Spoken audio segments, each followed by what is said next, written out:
Vamos então passar à resolução do exercício número 2 do conjunto de exercícios Aplico o que aprendi da página 15. E neste exercício vamos analisar as relações de ordem entre um número racional e um número irracional. O enunciado é então o seguinte: sabe-se que raiz quadrada de 5 é menor do que 16 sétimos. Que relação existe entre esta combinação de operações? Temos aqui várias alíneas. Vamos começar por analisar os valores de raiz quadrada de 5 e 16 sétimos. Se recorrermos a uma calculadora, verificamos que raiz quadrada de 5 é igual a 2,2360 por aí adiante. É uma dízima infinita não periódica. Enquanto 16 sétimos é igual a 2,285714 por aí adiante, o que significa que estamos perante uma dízima infinita periódica de período 285714. Enquanto 16 sétimos é um número racional, isto é um número que pertence ao conjunto Q, raiz quadrada de 5 está então localizado na interseção entre o conjunto R e o conjunto Q. Ou seja, nesta zona aqui exterior a Q e dentro do limite do conjunto dos números reais.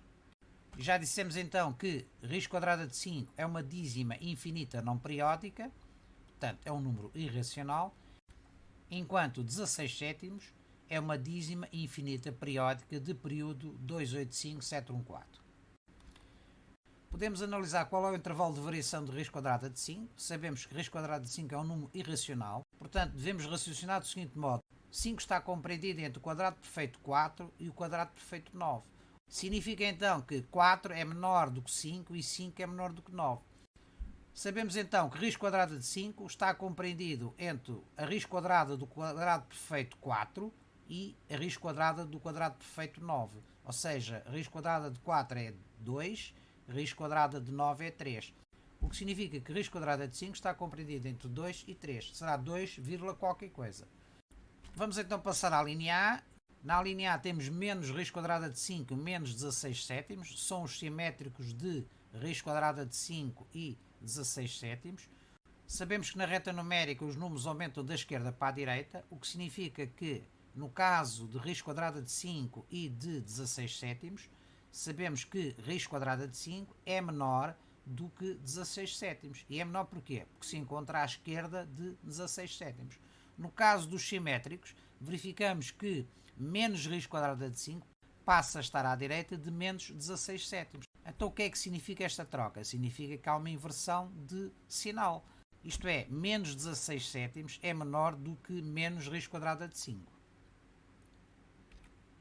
Na linha B, temos então raiz quadrada de 5 mais 2 e 16 sétimos mais 2. Qual foi a alteração que nós introduzimos aqui na desigualdade? Foi somar duas unidades a cada um dos lados da desigualdade. Ora, nós sabemos que quando adicionamos o mesmo valor aos dois lados de uma desigualdade, o sinal mantém-se, não é? Antes tínhamos raiz quadrada de 5 e 16 sétimos, está aqui à nossa esquerda, isto é, raiz quadrada de 5 é menor do que 16 sétimos, porquê? Porque se encontra à esquerda de 16 sétimos. Quando somamos duas unidades a raiz quadrada de 5, também estamos a somar duas unidades a 16 sétimos, o que significa que a relação vai se manter. Isto é, raiz quadrada de 5 mais 2 encontra-se à esquerda de 16 sétimos mais 2. Portanto, raiz quadrada de 5 mais 2 é menor do que 16 sétimos mais 2, ou seja, do que 30 sétimos. Podemos então generalizar que se a ambos lados de uma desigualdade somarmos o mesmo número, o sinal da desigualdade mantém-se. Na linha C temos 3 raiz quadrada de 5 e 48 sétimos. Qual foi a alteração que nós introduzimos aqui à desigualdade? Foi multiplicar ambos os lados da desigualdade por 3. Ora, 3 vezes 16 sétimos dá 3 vezes 16 dá 48 sétimos. Verificamos que o sinal da desigualdade se mantém. Antes tínhamos raiz quadrada de 5 e 16 sétimos. Raiz quadrada de 5 era menor do que 16 sétimos. Porquê? Porque se encontrava à esquerda de 16 sétimos. Quando multiplicamos ambos os valores pelo mesmo valor, a posição relativa dos dois números na reta numérica mantém-se. Temos aqui à direita este ponto azul que tem da abscissa 3 vezes raiz quadrada de 5 e temos aqui este ponto cor de laranja que tem da abscissa 3 vezes 16 sétimos. Verificamos que a posição relativa entre eles mantém-se, contudo a distância entre eles aumenta. Aumenta porquê? Porque quando nós temos raiz quadrada de 5 e 16 sétimos, existe aqui uma diferença. Quando multiplicamos ambos os números pelo mesmo valor, essa diferença vai aumentando à medida que o fator multiplicador aumenta. Podemos então dizer que 3 raiz quadrada de 5 é menor do que 48 sétimos. Porquê? Porque 3 raiz quadrada de 5 encontra-se à esquerda de 48 sétimos.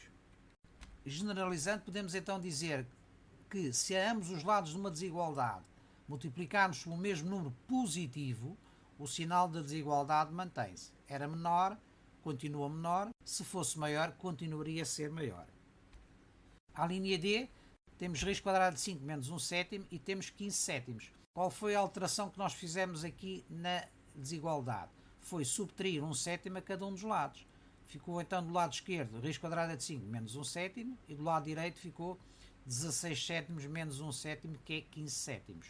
Aqui temos a posição relativa entre raiz quadrada de 5 e 16 sétimos. Portanto, raiz quadrada de 5 é menor do que 16 sétimos. Quando subtraímos a mesma quantidade a cada um destes números, a posição relativa entre eles vai se manter e a distância relativa mantém-se. Porquê? Porque nós estamos a subtrair o mesmo valor.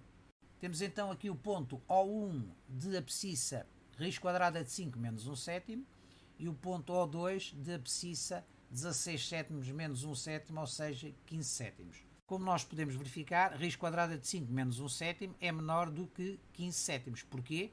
Porque raiz quadrada de 5 menos 1 sétimo encontra-se à esquerda de 15 sétimos. Podemos generalizar dizendo que se a ambos os lados de uma desigualdade subtraímos o mesmo número, o sinal da desigualdade mantém-se. A linha E, 1 sobre raiz quadrada de 5 e 7 16 sétimos. Qual foi a alteração que nós fizemos aqui na desigualdade?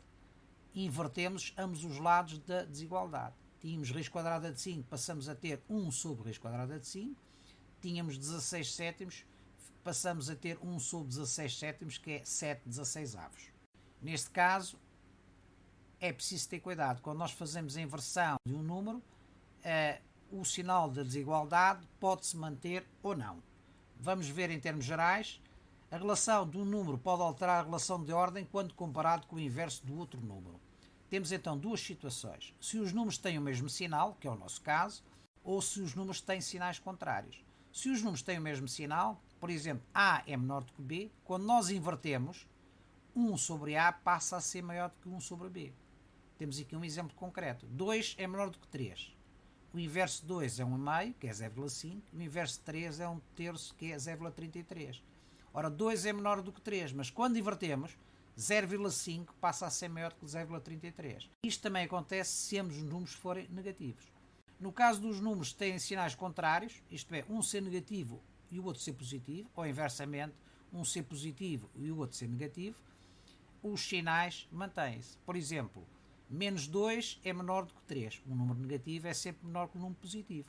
O inverso de menos 2 é menos 1 sobre 2, ou seja, menos 0,5, enquanto o inverso de 3 é 1 terço, ou seja, 0,33.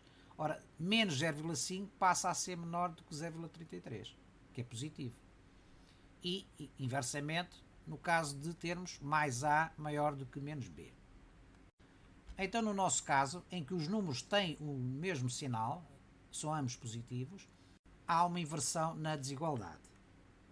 Isto é, 1 sobre raiz quadrada de 5 é maior do que 7 16avos.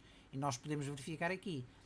Aqui temos raiz quadrada de 5 à esquerda de 7 16avos e quando calculamos o inverso, verificamos que o ponto a laranja passa a estar do lado esquerdo. Isto é, era maior, passou a ser menor.